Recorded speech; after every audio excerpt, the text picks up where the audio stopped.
Hello guys, welcome to my mini blog. म तपाईँहरूकै fire fighter Anup Chaudhary र आज मेरो साथमा हुनुहुन्छ हाम्रो नगर प्रहरी सुनिल भाइ। र आज हामी एकजनाको घरमा सर्प रेस्क्यु गर्न जान लागेको छौँ साथीहरू। अनि त्यो घर चाहिँ हाम्रै एम्बुलेन्स चालक दाइको हो। अनि जाँदा जाँदै हामी सर्प भएको घर पनि पुगिसक्यौँ साथीहरू। यता हेर्न सक्नुहुन्छ तपाईँहरूले, यही कोठाभित्र सर्प छ र उता सर्प पनि देख्न सक्नुहुन्छ तपाईँहरूले। र हामी एकछिनपछि हामी सर्प खोज्न चालु गरिसक्यौँ। यता देख्न सक्नुहुन्छ हामीहरूलाई सामानहरू हटाउँदै खोज्दै सर्प हेरिरहेको छौँ। अन्त निकै बेरको प्रयासपछि सर्प चाहिँ भेटियो, फेला पऱ्यो साथीहरू। त्यही बाकसको भित्र मुनि थियो सर्प।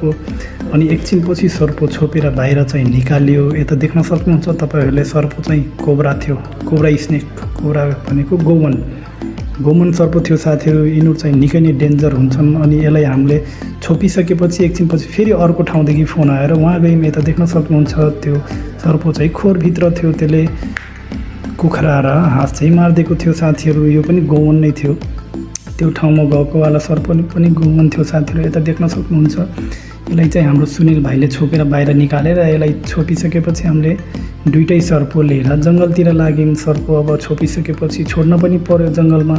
त्यसपछि हाम्रो सुनिल भाइले यहाँ छोडिरहेको छन् सर्प। यता देख्न सक्नुहुन्छ एकछिनपछि सर्प निस्क्यो। र यहीँसम्म आज मेरो भ्लग पनि आज अन्त्य भयो साथीहरू। हस्त धन्यवाद, सबैले फलो गरिदिनु होला।